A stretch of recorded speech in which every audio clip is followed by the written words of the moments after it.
Assalamualaikum pemirsa, kembali bersama saya Budi Supriyanto, yang akan menemani Anda selama beberapa menit ke depan dalam program Kabar Indramayu, dan kami akan menyajikan informasi aktual, tajam, dan terpercaya. Hari ini kami rangkum berbagai peristiwa penting lainnya, hanya di Kabar Indramayu.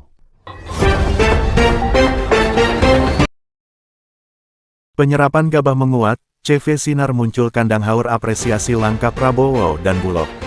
Kabar Indramayu program penyerapan gabah yang digulirkan pemerintah melalui Bulog terus memberikan dampak nyata bagi petani dan pelaku usaha penggilingan padi di daerah. Hal ini dirasakan langsung oleh CV Sinar muncul yang berlokasi di Desa Wirakanam Blok Tipar RT 01 RW 07, Kecamatan Kandang Haur, Kabupaten Indramayu. Direktur CV Sinar muncul, Kuseri, mengungkapkan bahwa program serapan gabah sergap yang berjalan saat ini sangat membantu para petani, sekaligus menghidupkan kembali aktivitas penggilingan padi di wilayahnya.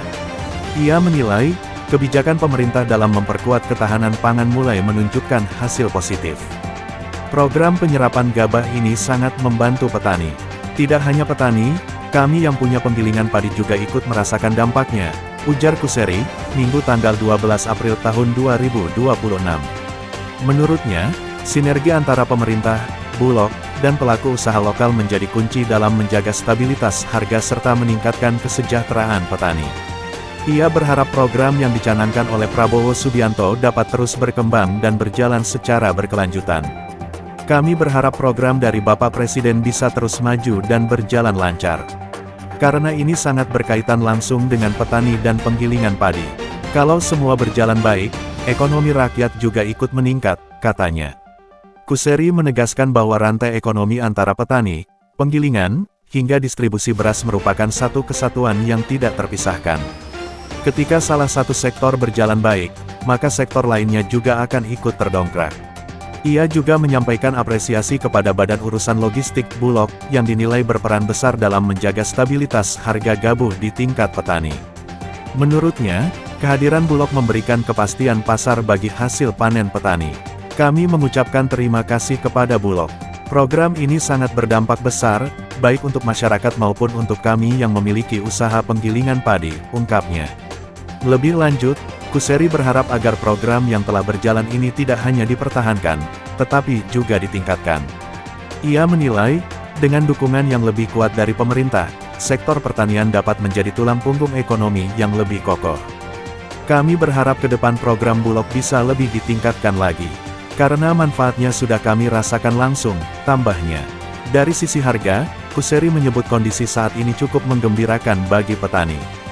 Harga gabah dinilai masih berada di atas harga eceran tertinggi, HET, yang ditetapkan pemerintah, yakni di kisaran Rp6.500 per kilogram. Hal ini memberikan keuntungan lebih bagi petani dibandingkan sebelumnya. Alhamdulillah, harga sekarang masih bagus, di atas standar pemerintah.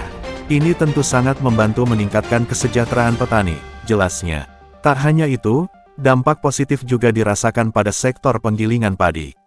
Kuseri mengungkapkan bahwa sebelumnya banyak gudang penggilingan yang sempat tidak beroperasi. Namun, sejak adanya program sergap dari Bulog, aktivitas penggilingan kembali berjalan. Dulu sempat sepi, bahkan ada yang tidak jalan. Tapi sekarang, berkat Bulog, gudang penggilingan bisa aktif lagi, katanya. Program penyerapan gabah ini dinilai menjadi salah satu langkah strategis dalam menjaga ketahanan pangan nasional. Dengan memastikan hasil panen petani terserap dengan baik, pemerintah tidak hanya menjaga ketersediaan pangan, tetapi juga meningkatkan kesejahteraan petani. Di tengah tantangan sektor pertanian, sinergi antara pemerintah, Bulog, dan pelaku usaha lokal seperti CV Sinar muncul menjadi contoh nyata bagaimana kolaborasi dapat memberikan dampak positif yang luas.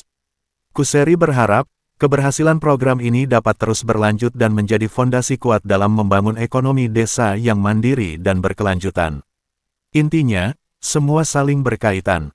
Kalau petani sejahtera, penggilingan hidup, ekonomi rakyat juga ikut maju, pungkasnya. Berita tadi menutup acara Kabar Indramayu hari ini. Ikuti terus berita-berita hangat selanjutnya hanya di Kabar Indramayu. Saya Budi Supriyanto undur diri. Wassalamualaikum dan sampai jumpa.